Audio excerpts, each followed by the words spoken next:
yo'nalish. Mana oxirgi o'zimizning avlodlardan masalan rahmatli mana Sherali Jo'rayev masalan O'zbekiston Tojikiston xalq artisti ustozi Sherali Jo'rayev maktabi umuman boshqa masalan. U boshqacha. Bariton ovozi, hali yo'g'on ovozi xalqqa nima qilishdi? U kishi nima deydi? Moda qildilar, nima deydi buni? Xalqqa shuni singdira oldilar o'sha o'zlarini repertuarlari bilan o'sha yo'g'on ovozda ham shunaqa maktab qilsa bo'ladi. Chunki bizdan oldingi avlodda juda baland pardalarda aytilgan. Demak, bitta yo'nalish qilib ketgan ekanlar. Shunday o'zbek xonandaligida bu mana Farg'onani olasizmi, Xorazmni olasizmi, Buxoroni olasizmi, hammasida baland pardalarda aytilgan. Chinqirib aytish, o'sha tepa pardalarda aytish udum bo'lgan. Masalan, Sherali Jo'rayev maktabida bu narsa o'sha pastki pardalardan bariton ovozi ommabop qilish. Shu ovozda ham ashula aytsa bo'ladi, odamlarni shu ashula shunaqa yo'nalishga ham o'rgatsa bo'ladi deb singdirib, shuni o'zlarining maktablarini qoldirib ketgan bir buyuk hofiz bo'lgan kishi, ashulachi bo'lgan Sherali Jo'rayev. Hozir mana she'r aka to'g'risida gapirdingiz, rahmatli. Bitta narsa esimga tushdi. Endi siz ham fikringizni bilmoqchi edik. Shu bolalar munosabati deyman-da, internetda shunga sizning munosabatingiz qanaqa?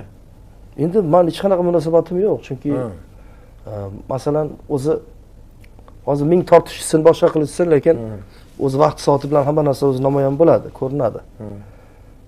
Lekin menimcha bunaqa buyuk hofizlarni olamdan o'tgandan keyin bunaqa tortishib, ozgina obro'yini tushirib qo'yish ham noto'g'rimi deb o'ylayman-da.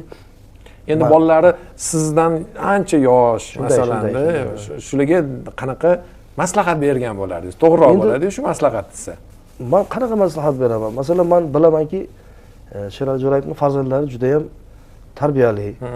Men shunaqa deb bilaman. Shohjahonni ham, Zohir shohni ham. Ular o'ylamasdan gapirmaydi bir narsani. Ular yaxshi o'qigan, yaxshi tarbiya ko'rgan, Sherakani maktabini olgan farzandlar bular, avlodlar. Endi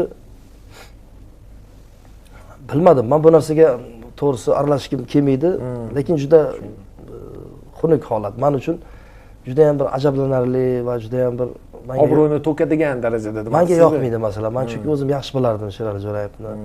Bizning munosabatimiz yaxshi edi. Birga o'tirib, menga o'tirib ashula ayttirardilar, masalan, suhbat qilardik.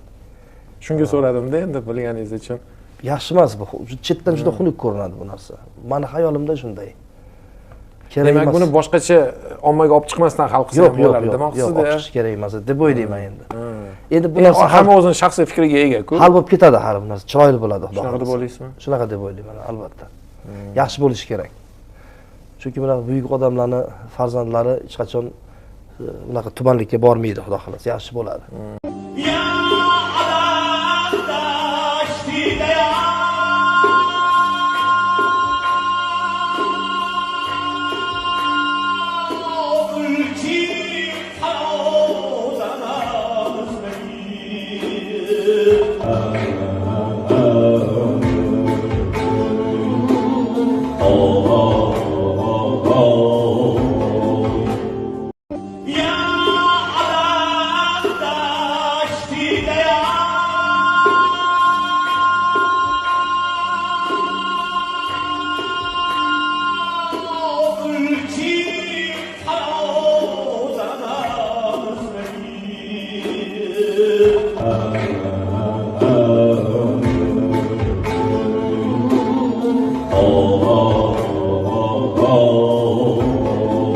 Vaqt soati bilan hamma narsa o'zi namoyon bo'ladi, ko'rinadi.